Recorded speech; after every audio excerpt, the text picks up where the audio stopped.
ஆண்டவர் செய்த எல்லா நன்மைகளுக்கும் நான் என்ன கைமாறு செய்வேன்? இயேசு கிறிஸ்துவில் பிரியமான சகோதர சகோதரிகளே, திருப்பாடல் 73:1 இறைவசனம் சொல்லுகிறது, கடவுள் எவ்வளவோ நல்லவர், கடவுள் எவ்வளவோ நல்லவர். கடவுள் என்று சொன்னாலே நன்மைத்தனம், காட் குட், இரண்டுமே நெருங்கிய தொடர்பு உடையது. நன்மை செய்கிறவர் அத்தனை பேரையும் நாம் கடவுளாக பார்க்கிறோம், சாமியாக பார்க்கிறோம்.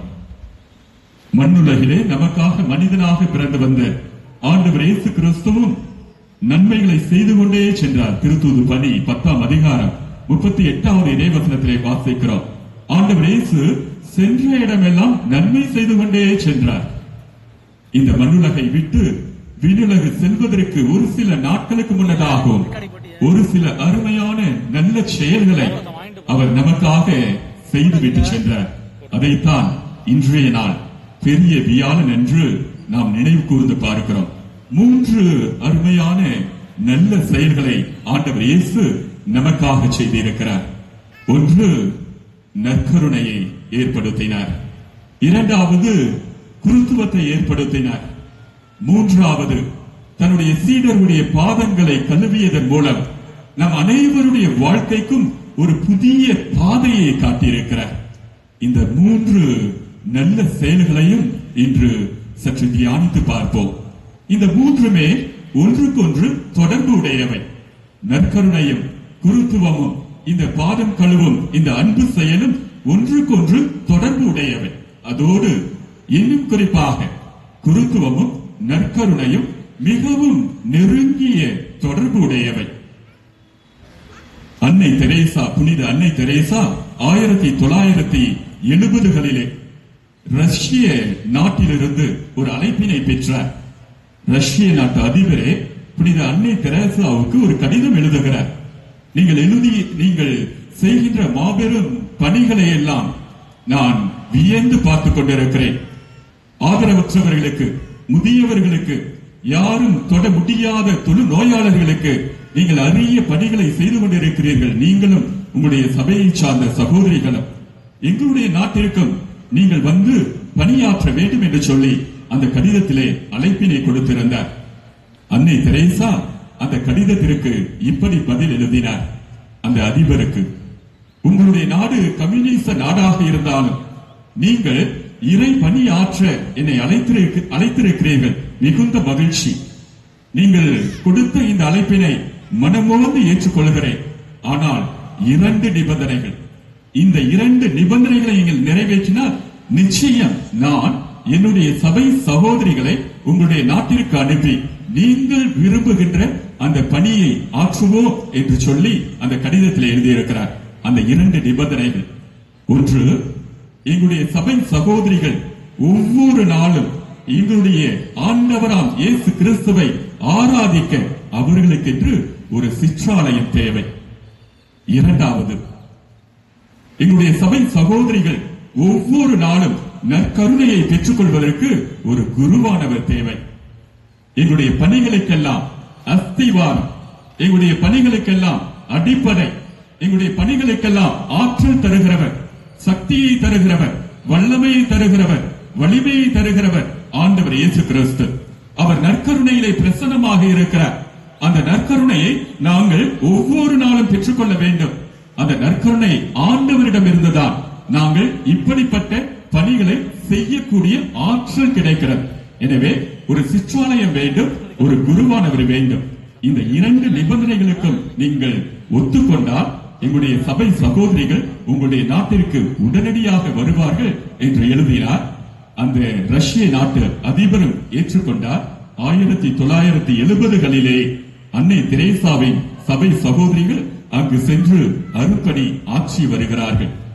அன்பார்ந்தவர்களே, நற்கருணை இல்லையே குருவானவர் இல்லை, ஏன் எவருமே இல்லை. அதே போன்று நற்கருணையிலே ஆண்டவருடைய பிரசனத்தை வெளிப்படுத்துவதற்கு குருவானவர் மிகவும் தேவை. நாம் அத்தனை பேருமே நற்கருணை ஆண்டவர் மீது அசைக்க முடியாத பற்று கொண்டிருக்கிறோம்.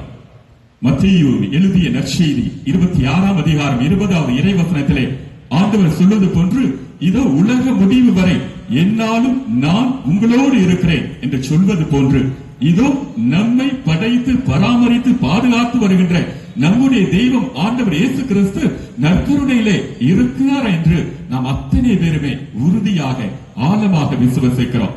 இதோ நம்முடைய நற்கருணை சிற்றாலயத்திலே ஒரு சில இந்த நாட்களிலே அந்த நற்கருணையின் நிறம் மாறி நாம் எல்லாம் அதை ஆசையோடு பார்த்தோம்.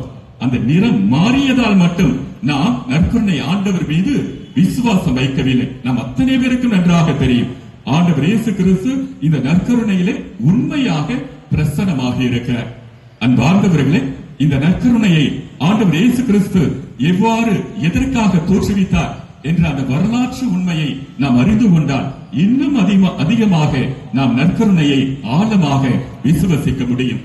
இன்றைய முதலாவது வாசகத்திலே வாசிக்க கேட்டோம். விடுதலை பயண நூல் 12ஆம் அதிகாரம் பழைய பாஸ்கா எவ்வாறு கொண்டாடப்பட்டது என்று விரிவாக சொல்லுகிறார். இஸ்ராயல் மக்கள் எகிப்து நாட்டிலே அடிமைகளாக அவர்கள் அழிந்து கொண்டிருந்தார்கள். வாழ்வு இல்லாமல், மகிழ்ச்சி இல்லாமல், வசந்தம் இல்லாமல், இதோ மீட்பு கிடைக்காதா, புது வாழ்வு கிடைக்காதா என்று ஏங்கி தயங்கி காத்து கிடந்தார்கள். மீட்பர் வருவாரா, எங்களை மீட்பாரா, எகிப்து நாட்டிலிருந்து எங்களுக்கு விடுதலை கிடைக்குமா என்று சொல்லி ஏங்கிக் கொண்டிருந்தார்கள். அந்த இயக்கத்தின் மத்தியில் தான் கடவுள் மோசே வழியாக, ஆரோன் வழியாக இந்த அருமையான செய்தியை கொடுக்கிறார். இதோ எகிப்தின் அடிமைத்தனத்திலிருந்து உங்களை மீட்கின்ற கடவுள் நான், உங்களை நான் நிச்சயம் விடுதலை செய்வேன், அடிமைத்தனத்திலிருந்து உங்களை மீட்டு புதிய தேசம் பாலும் தேனும் பொழுகின்ற கானான் நாட்டிற்கு உங்களை அழைத்து வருவேன். நீங்கள் செய்ய வேண்டியதெல்லாம் ஒரு ஆட்டுக்குட்டியை தெரிந்தெடுத்து அந்த ஆட்டுக்குட்டியை யூதர்களுடைய ஆண்டின் முதல் மாதமான நிசான் மாதத்திலே 14ஆம் நாளிலே அந்த ஆட்டுக்குட்டியை வெட்டி அந்த ஆட்டுக்குட்டியின் இரத்தத்தை உங்கள் வீட்டு கதவின் நிலைகளிலும் அந்த வீட்டின் மேல் சட்டத்திலும் தெளித்து விடுங்கள். நான் உங்களுடைய வீட்டை கடந்து செல்வேன். எங்கெல்லாம் ரத்தம் தெளிக்கப்பட்ட வீடு இருக்கிறதோ அங்கே உங்களை நான் மீட்பேன். எங்கெல்லாம் ரத்தம் தெளிக்காத வீடு இருக்கிறதோ, அதாவது எகிப்தியர்களின் வீடு இருக்கிறதோ அங்கே தலைச்சன் பிள்ளைகளை நான் அழித்து விடுவேன். தலைச்சன் பிள்ளைகளை அழித்து விடுவேன் என்று சொல்லுகிற போது கடவுள் அந்த சமுதாயத்தையே, அந்த மரபினரையே நான் அழித்து விடுவேன் என்று சொல்லுகிறார். இப்படி எதிரிகளை அழித்து உங்களை நிச்சயம் மீட்பேன் என்று சொல்லுகிறார். இது இஸ்ராயல் மக்களுடைய வரலாற்றிலே நடந்து ஏறியது. இஸ்ராயல் மக்களும் கடவுள் எகிப்திலிருந்து மீட்ட இந்த விடுதலை நாளை பாஸ்கா நாளாக ஒவ்வொரு ஆண்டும், அவருடைய ஆண்டு நிசான் மாதம் தொடக்க மாதம், அதிலே 14ஆம் நாள் ஒவ்வொரு ஆண்டும் கொண்டாடி வந்தார்கள். எப்படி தெரியுமா? பல ஆண்டுகள் கடந்த பிறகு இளைய தலைமுறை இந்த பாஸ்கா நிகழ்ச்சியை மறந்துவிடும் என்பதற்காக பல ஆண்டுகள் கடந்த பிறகும் யூத மக்கள் இன்றளவும் கூட அதை செய்து கொண்டிருக்கிறார்கள். என்ன செய்வார்கள்? இந்த நிசான் மாதம் 14ஆம் நாள் குடும்ப தலைவன் தன்னுடைய இடுப்பிலே துணியை கட்டிக்கொண்டு, தன்னுடைய பாதத்திலே காலணியை அணிந்து கொண்டு, ஒரு கோலை பிடித்துக் கொண்டு தன்னுடைய வீட்டில் இருக்கிற சிறு பிள்ளைகளை எல்லாம் அமர வைத்து இந்த பாஸ்கா நிகழ்வை, எவ்வாறு கடவுள் இஸ்ராயல் மக்களை எகிப்திலிருந்து அழைத்து வந்தார் என்ற அந்த நிகழ்வினை அப்படியே விவரித்து சொல்லுவார்களாம்.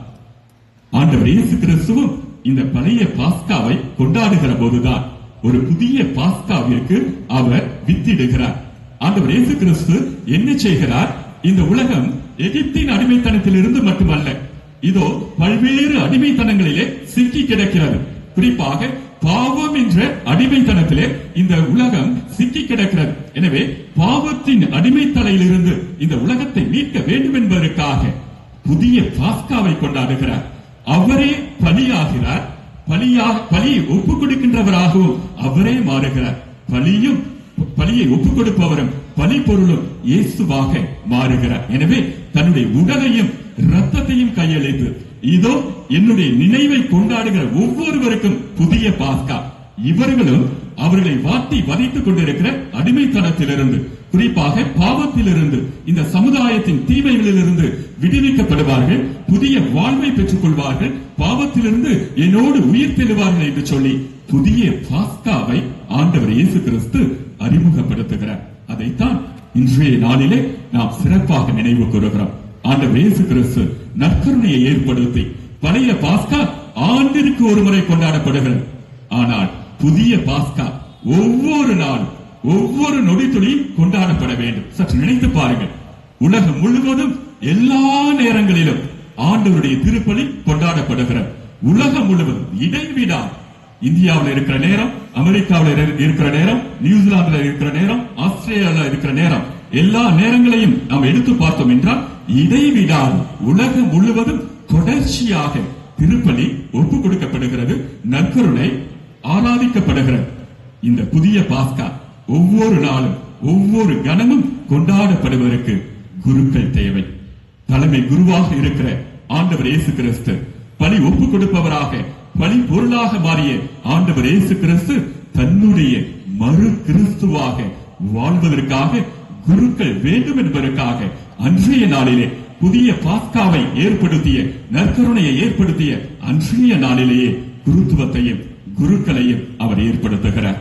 அன்பார்ந்தவர்களே, குருக்கள் நற்கருணையிலே ஆண்டவர் இயேசு கிறிஸ்துவினுடைய பிரசன்னத்தை கொண்டு வருபவர்கள்.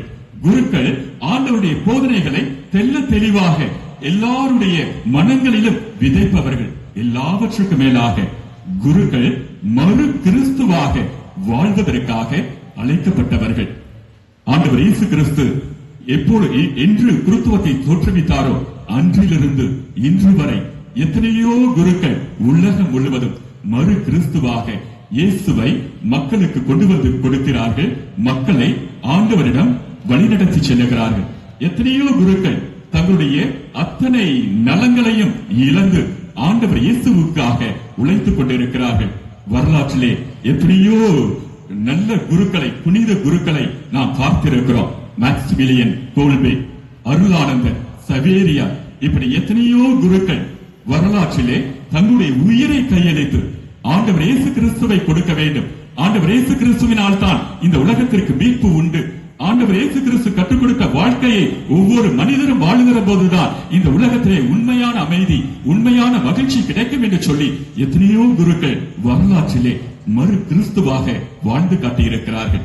ஏன் நாம் வாழுகின்ற இந்த காலகட்டத்திலே கூட எத்தனையோ குருக்கள் முன் மாதிரியான குருக்களாக மறு கிறிஸ்துவாக வாழ்ந்து கொண்டிருக்கிறார்கள். அண்மையில சிறைச்சாலையில மறித்த அருட்தந்தை ஸ்டான் சுவாமி ஒடுக்கப்பட்ட மக்களுக்காக, பழங்குடி மக்களுக்காக குரல் கொடுத்தவர்.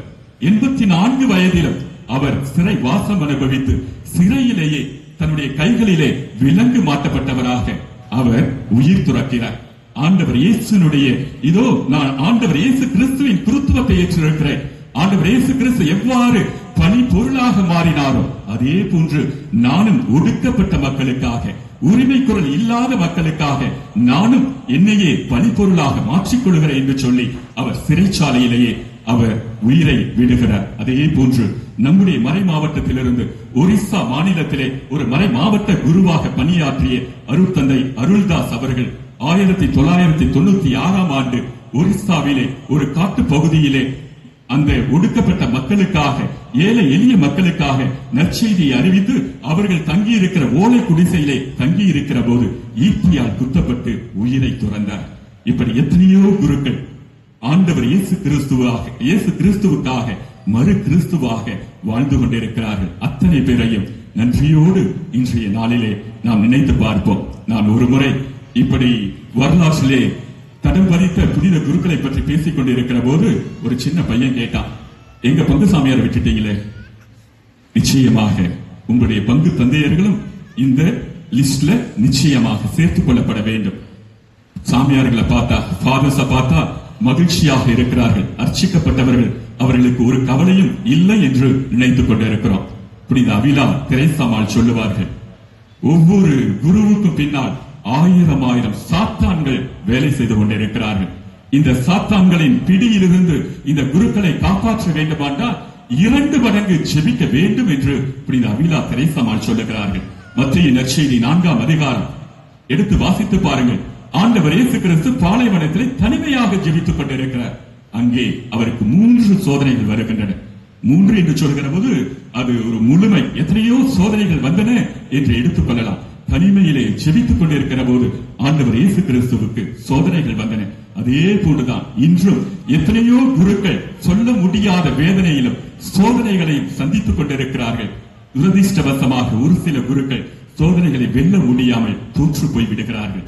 அவர்களை குறை சொல்வதற்கு பதிலாக அவர்களை நம்முடைய ஜெபத்தால் தாங்க வேண்டியது நம்முடைய கடமை. இன்றைய நாள்ல ஆண்டவர் இயேசு கிறிஸ்து நற்கருணையையும் குருத்துவத்தையும் ஏற்படுத்திய இன்றைய நாள்ல நற்கருணைக்காக நன்றி சொல்லுகின்ற அதே வேளையில குருத்துவத்திற்காக நாம் ஆண்டவருக்கு நன்றி சொல்லுவோம். குருக்களுக்காக ஒவ்வொரு நாளும் ஜெபிப்போம். எவ்வாறு உங்களுடைய குடும்பத்தின் தேவைகளுக்காக ஜெபிக்கிறீர்களோ அதே போன்று உங்களுடைய பங்கில இருக்கிற பங்கு தந்தையர்களுக்காக, இன்னும் இந்த உலகத்தில் இருக்கிற பல்வேறு துன்பங்களை அனுபவிக்கின்ற குருக்களுக்காக ஒவ்வொரு நாளும் ஜெபிக்க மறவாதீர்கள். ஒரு குரு நன்றாக இருந்தால் ஒரு பங்கு நன்றாக இருக்கும். ஒரு பங்கு நன்றாக இருந்தால் அந்த பங்கில இருக்கிற ஒவ்வொரு குடும்பமும் ஆசீர்வதிக்கப்பட்ட குடும்பமாக இருக்கும். எனவே ஒவ்வொரு நாளும் குருக்களுக்காக ஜெபிக்க மறக்காதீர்கள். அன்பார்ந்தவர்களே, நற்கருணையும் குருத்துவமும் ஆண்டவர் இயேசு கிறிஸ்து ஏற்படுத்திய அதே வேளையில நம்முடைய வாழ்க்கைக்கு ஒரு புதிய பாதையை கொடுக்கிறார். ஆண்டவர் இயேசு கிறிஸ்து அன்பிற்கு அர்த்தம் கொடுக்கிறார். அவர் தன்னுடைய சீடருடைய பாதங்களை கழுவுவதன் மூலம் அன்பிற்கு ஒரு தெளிவான விளக்கத்தை கொடுத்தார். இந்த மனித சமுதாயம் அன்பை பல ஆண்டு காலமாக பின்பற்றி வருகிறது. அன்பை பற்றி எத்தனையோ கட்டுரைகள் எழுதப்பட்டிருக்கின்றன, எத்தனையோ விளக்கங்கள் கொடுக்கப்பட்டிருக்கின்றன. ஆனால் ஆண்டவர் இயேசு கிறிஸ்து ஒரு அருமையான விளக்கத்தை கொடுக்கிறார். நான் உங்களை அன்பு செய்வது போன்று நீங்கள் பிறரை அன்பு செய்யுங்கள். ஆண்டவர் இயேசு கிறிஸ்துவின் அன்பை பற்றி சொன்னால் சொல்லிக்கொண்டே போகலாம்.